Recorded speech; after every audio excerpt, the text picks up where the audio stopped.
We have a bestie. Oh gosh. She's fine.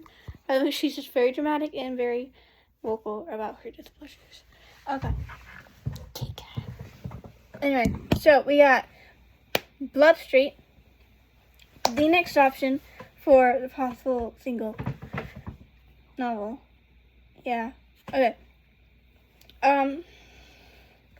So I have two possible covers for it. It's not the actual cover, but it's like a reference to the cover. A cover idea, you know, you get the point. So this is one. I don't really like the girl in this one, but Zion, that's what Zion would look like.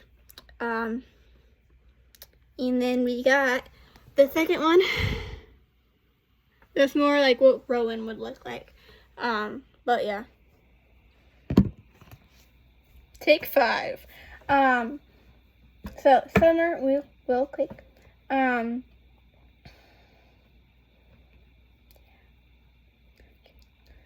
Rowan has spent the past 5 years in jail serving a 30-year sentence. She's one of the best, most well-known criminals in the outskirts, only she was falsely accused of her crimes. When a mass murder is on a rampage in both the outskirts and in the city, Zion breaks her out to help track down the heartless villain. All Rowan wants to do is catch the mysterious murderer in exchange for a lesser sentence. The last thing she wants is to pay any attention to the Queen's attractive nephew or admit how she doesn't find him as annoying as she once did. So yeah. And then we got the characters. We got Rowan, who, if y'all remember the poll that I did to be like, oh, my sock's dying. If you remember like the poll I did, like vote on this character's name, there was Malia, Caden, Camden, and Roan.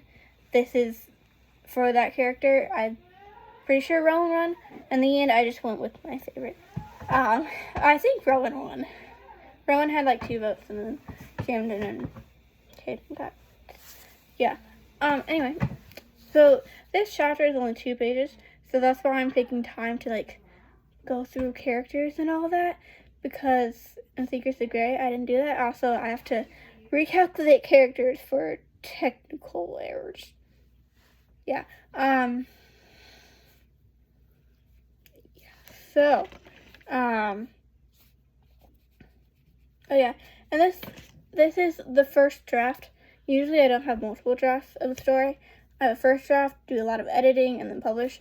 But this is the first draft of Blood Street, and there's going to be at least 2 drafts of it, because the first draft is mostly just writing the beginning to the end all the way through, and then the second draft will be like editing it and rewriting and adding in stuff. But the first draft is just getting from the beginning to the end of the story. Yeah.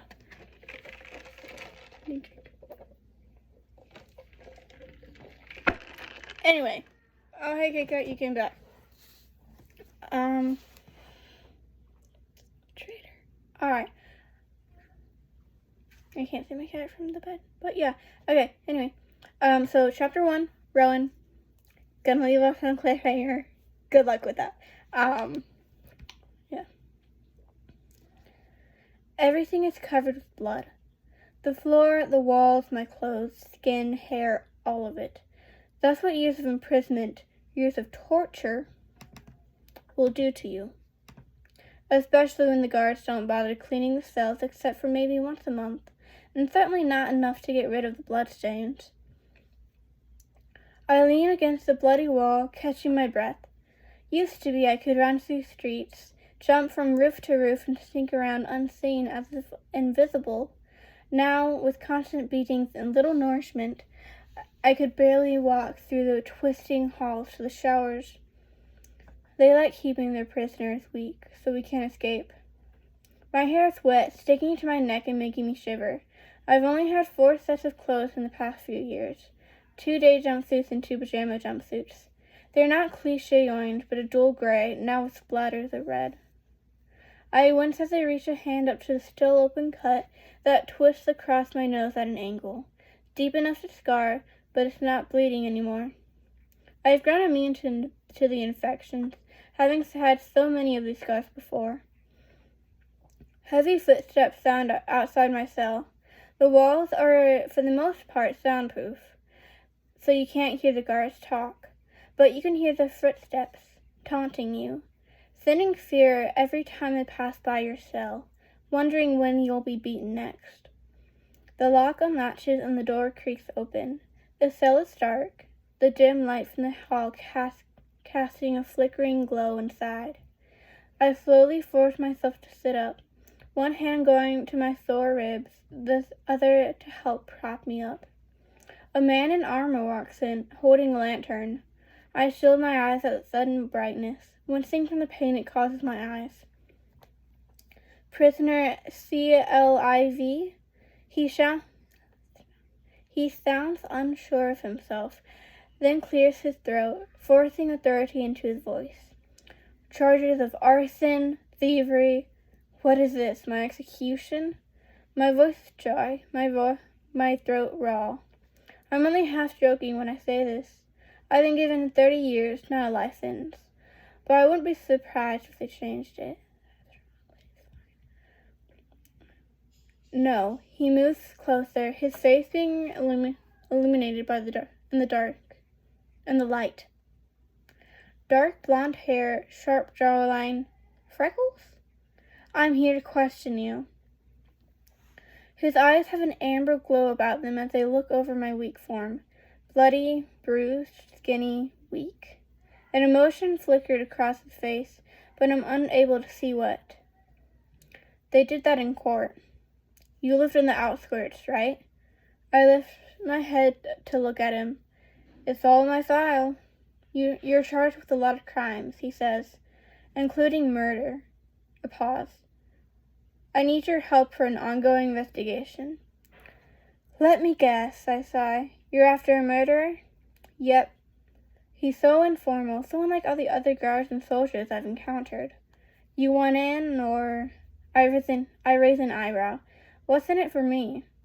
Honestly, I would do anything to get out of here, but I'm so weak I wouldn't be able to do anything even if I did. Shorter sentence? Yeah, that's a very short chapter.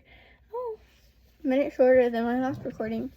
So yeah, that's Blood Street. I really like it. I just don't know, because now that I reread Secrets of Grey, I love both of them and I don't know which one, so please help me choose. Which one do y'all like? Yeah. Just scrolling up and down the dock. Anyway, so yeah, that's Blood Street. Bye. Please vote.